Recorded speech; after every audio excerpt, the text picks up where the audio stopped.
Assalamualaikum teman-teman. Kali ini aku akan membawakan kasus pembunuhan paling mengerikan dalam sejarah Malaysia, di mana bocah 8 tahun yang diculik oleh psikopat. Penasaran bagaimana ceritanya? Tonton terus ya. Kasus hilangnya seorang anak kecil di pasar malam berakhir menjadi kasus paling kejam dan mengerikan dalam catatan sejarah Malaysia. Nurin Jasimin, kisah hidupnya membuat pedih siapapun yang mengetahuinya. Nurin lahir pada tanggal 11 September 1999 dan meninggal di Petaling Jaya pada tanggal 16 September 2017 pada usia yang sangat muda, yaitu 8 tahun. Dia adalah korban pelecehan seksual dan pembunuhan yang ditemukan di Petaling Jaya, Malaysia. Ia merupakan putri kedua Jasimin Abdul Jalil dan Norazian Bistaman dari 3 bersaudara. Dia adalah siswi tahun kedua Sekolah Dasar Kebangsaan Desa Setapak, Kuala Lumpur. Kasus ini merupakan salah satu kasus yang tak terpecahkan dan paling mengerikan di negara Malaysia. Kisah ini bermula pada tanggal 20 Agustus 2007. Pada jam-jam malam di mana Nurin pergi ke pasar yang dekat dengan flatnya, dia keluar sekitar jam 8.30 malam untuk membeli barang kegemarannya, yaitu sebuah klip rambut. Orang tuanya, Norazian, membenarkan bahwa Nurin pergi ke pasar yang dekat dengan flatnya. Begitu dekatnya sehingga orang tuanya tidak khawatir Nurin pergi sendirian dan tidak memikirkan akan adanya kejadian buruk. Namun rupanya dugaan orang tuanya salah besar. Nurin tidak pernah pulang ke rumah setelah dia pergi ke pasar malam itu. Para saksi mengaku melihat seorang pria tak dikenal memaksa gadis muda itu masuk ke van putihnya. Pada tanggal 17 September, di pagi hari, di depan sebuah toko di Petaling Utama, sebuah tas olahraga ditemukan. Di dalamnya ada tubuh telanjang seorang gadis muda dengan mentimun dan terong yang didorong ke dalam alat kemaluannya. Kalau dibayangkan, sungguh mengerikan banget ya teman-teman. Awal ditemukannya, orang tua Nurin tidak percaya bahwa sosok anak yang kurus tersebut adalah putri mereka. Tidak butuh waktu lama bagi gadis itu untuk diidentifikasi sebagai Nurin setelah pengecekan DNA. Dia telah meninggal sebelum dia ditemukan. Ada memar di lehernya yang menunjukkan ada tindakan pencekikan. Dia tampaknya telah hidup selama hampir 1 bulan penuh dengan penyiksaan.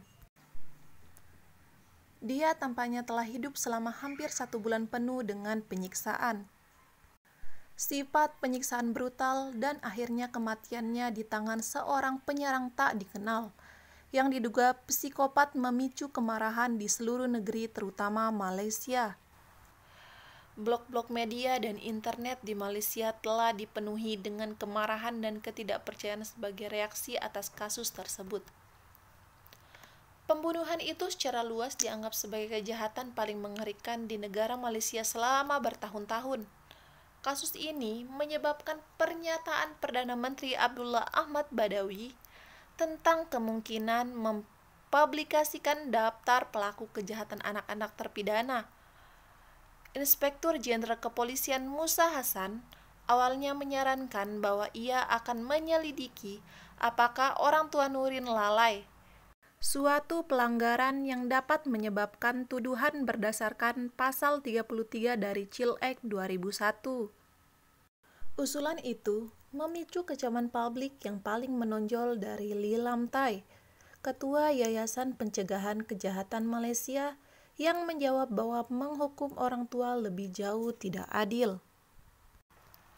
Pada tanggal 28 September, agen federal menyerbu sebuah toko di bagian 7 Shah Alam di mana mereka menangkap 4 pria dan seorang wanita antara usia 27 dan 35 sehubungan dengan pembunuhan itu. Wanita itu dibebaskan setelah ditanyai, sementara yang lain diserahkan ke tahanan polisi selama 7 hari.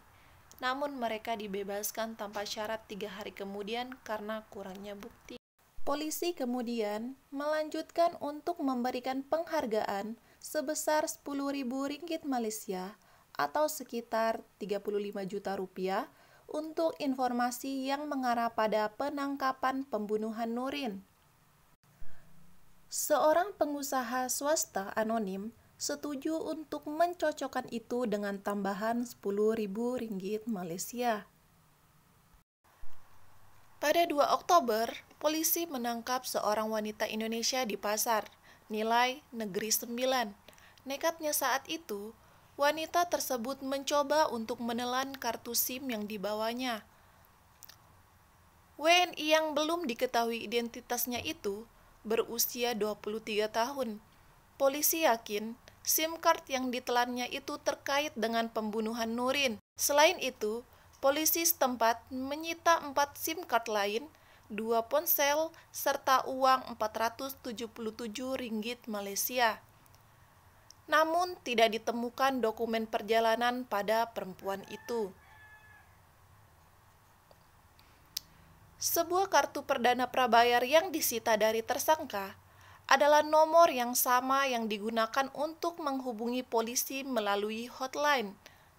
SIM card lainnya digunakan untuk mengirim pesan singkat dan menelpon orang tua Nurin dan polisi. Diketahui ada beberapa panggilan dan pesan singkat. Tersangka juga menghubungi Jasimin Abdul Jalil, yaitu ayah dari Nurin, dan mengirim pesan singkat beberapa kali. Pesan itu mengatakan bahwa Nurin baik-baik saja dan dirawat dengan baik. Polisi percaya tersangka adalah perempuan yang terekam di CCTV yang duduk di depan koper sport tempat tubuh Nurin ditemukan pada tanggal 17 September 2007 lalu.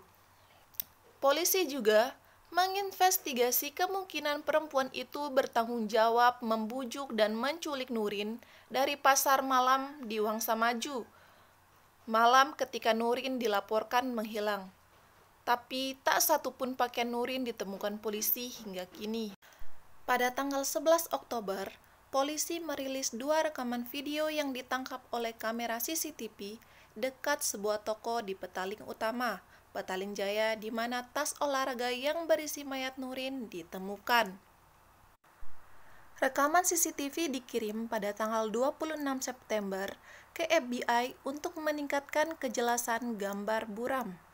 Rekaman pertama yang diambil sekitar pukul 1 siang pada 16 September menunjukkan seorang pengendara sepeda motor membawa tas olahraga dengan tubuh Nurin di dalamnya dan meninggalkannya di toko tersebut.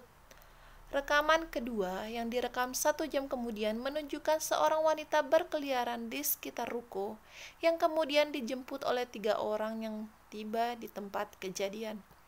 Namun cuplikan yang disempurnakan itu gagal mengungkapkan wajah pengendara sepeda motor dan plat sepeda motor. Tak satu pun dari orang-orang terakhir ini yang peduli dengan tas di tanah. Jadi para penyidik meragukan mereka terlibat dalam kematiannya. Memilukan, kejahatan menyeramkan ini tetap tidak terpecahkan hingga saat ini. Jadi, pembunuhan Nurin sampai saat ini belum juga ditemukan ya teman-teman. Kita doakan semoga Nurin bahagia di sana dan semoga pelakunya secepatnya ditangkap agar keadilan untuk Nurin segera ditegakkan. Oke, sekian video aku untuk kali ini ya teman-teman. Jika kamu suka video ini, dukung terus channel ini dengan cara tekan like, komen, dan juga subscribe agar aku tetap semangat upload video-video berikutnya. Bye, assalamualaikum.